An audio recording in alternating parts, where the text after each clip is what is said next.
वस्ते श्री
Gopal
खूब सरस मजानी आपणे बधाए वातो करी लीधी मंगलाचरण दरमियान।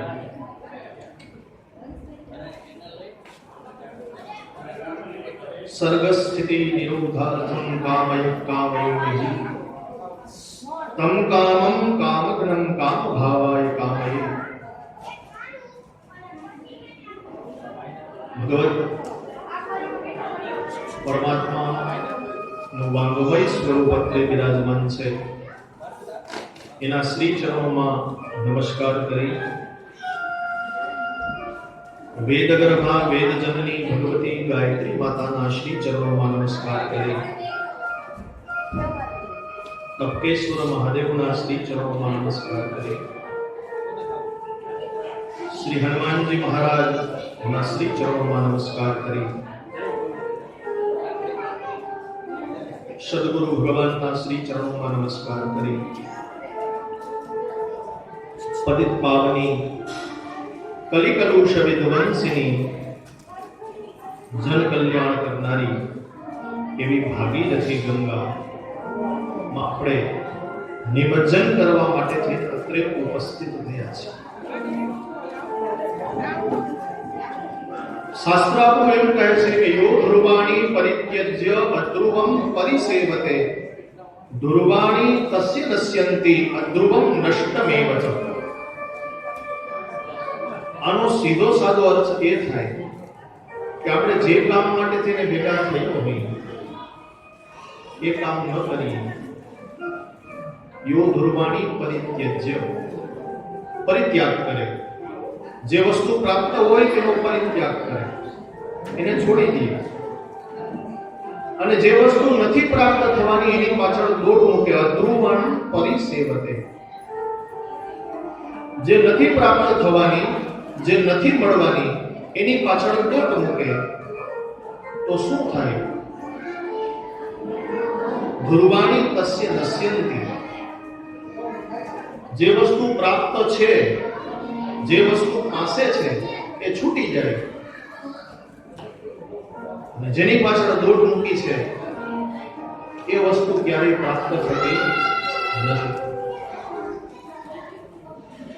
ભગવાનની કથામાં આપણે નિમંત્રણ કરવાનો બહુ સુંદર મજાનો મોકો પંગડા પરિવાર જોશી પરિવારના આંગણે શ્રીમદ ભાગવતજીનું આજે પધરામણી થઈ છે। તો ભગવત કથા માટે થઈને આપણે બધા ભેગા થયા છીએ। તો ભગવાનની કથા આપણે શ્રવણ કરીએ।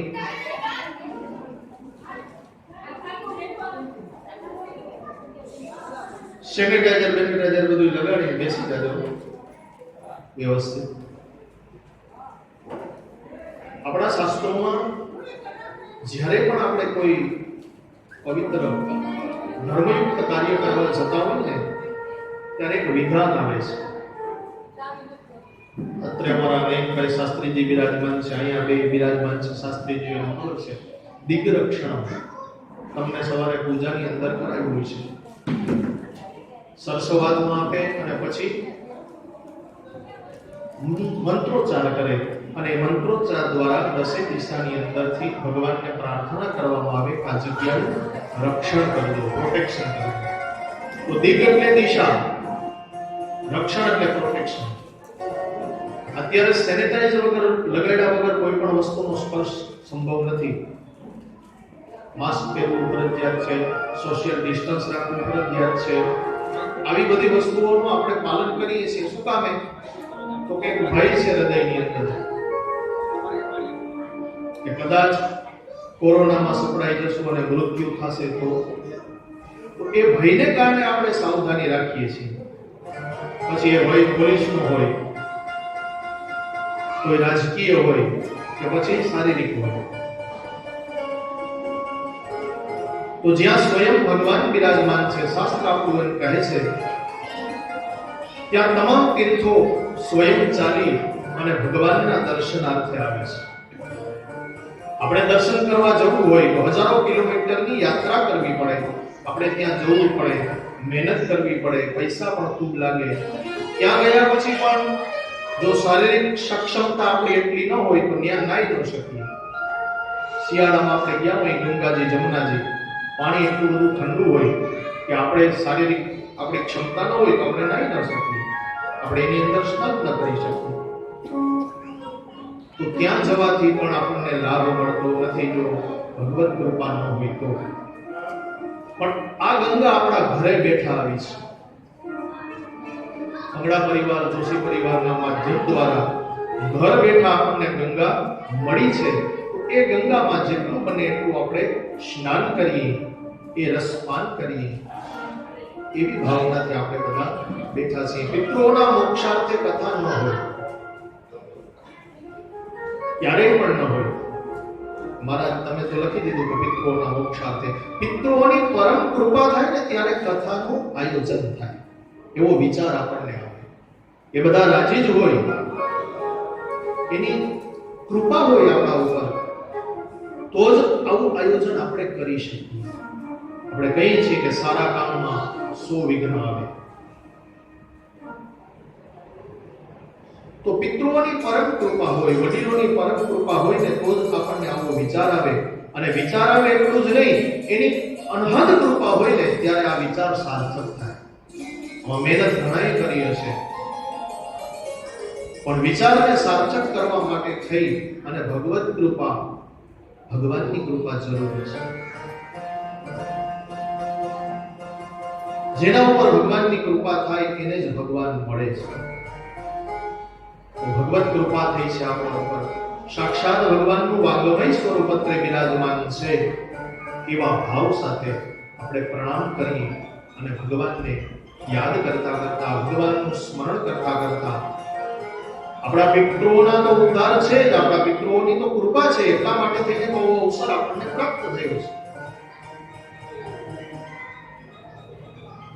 પણ એ દિવંગત પિતૃઓનો આત્મા રાજી થાય એટલા માટે થઈને આપણે જ્યાં સુધી કથાની અંદર બેસીએ ત્યારે અન્ય લૌકિક ચર્ચા ન કરતા ભગવત સ્મરણ સાથે ભગવાનની કથાનું શ્રવણ કરીએ. કારણ કે શ્રવણ એ ભાગવત પ્રતિપાદિત સૌથી પહેલી ભક્તિ છે. શ્રવણમ કીર્તનમ વિષ્ણુ સ્મરણમ પાવનસેવનમ. શ્રવણ છે એ ભાગવત પ્રતિપાદિત સૌથી પહેલી ભક્તિ છે. સૌથી પહેલા સાંભળવું જરૂરી છે. સંભળાય તો હૃદય સુધી પહોંચે, અને હૃદય સુધી પહોંચે તો મન, બુદ્ધિ અને ચિત્ત અહંકાર પવિત્ર થાય.